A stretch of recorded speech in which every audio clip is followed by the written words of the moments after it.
நீங்கள் கர்த்தராகிய இயேசு கிறிஸ்துவை ஏற்றுக்கொண்டபடியே அவருக்குள் வேறு கொண்டவர்களாகவும் அவர் மேல் கட்டப்பட்டவர்களாகவும் அவருக்குள் நடந்து கொண்டு நீங்கள் போதிக்கப்பட்டபடியே விசுவாசத்தில் உறுதிப்பட்டு ஸ்தோத்திரத்தோட அதிலே பெருகுவீர்களாக. இயேசு கிறிஸ்துவை ஏற்றுக்கொண்டபடியே அவரை தேவன் என்று ஏற்றுக்கொள்ளுகிறார்கள்.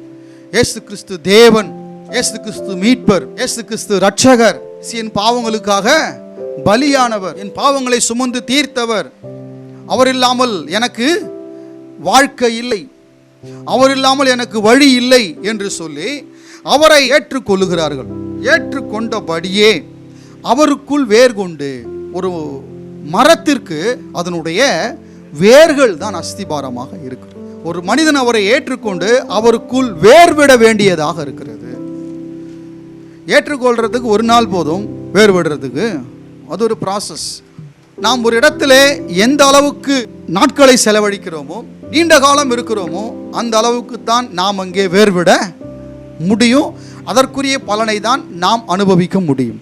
வேர்விடாவிட்டால் பயன் இருக்காது. கிறிஸ்துவில் வந்தது மட்டும் முக்கியம் கிடையாது, நாம் அவரிலே வேர் கொள்ளுகிறோம்.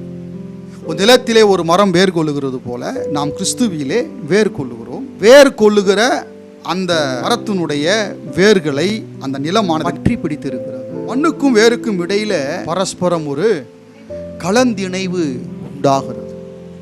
உண்டாகி இந்த மண் இந்த வேருக்குள்ளே புகுந்து சென்று மூளை முடுக்கெல்லாம் வேலை செய்து கொண்டே இருக்கிறது. இந்த மண்ணில் இருக்கிறதான எல்லா வளத்தையும், எல்லா சத்துக்களையும், எல்லா ஜீவனையும் இந்த மரத்தின் மூலமாக வெளியாக்குகிறது. நம் வாழ்க்கை வளர வேண்டுமானால், நம் வாழ்க்கை செழிக்க வேண்டுமானால் அவர் இன்றி என்னால் ஒருபோதும் இருக்க முடியாது. நான் கிறிஸ்துவாகிய நல்ல நிலத்தில் நடப்பட்டதான ஒரு மரத்தை போல் இருக்கிறேன். இன்றைக்கு அந்த மரம் பேசுமானால் அந்த மரம் சொல்லும், நிற்பது என்னுடைய பலத்தினால் அல்ல, இந்த மண்ணினால். நான் செழுமையாக இருப்பது இந்த மண்ணினால்.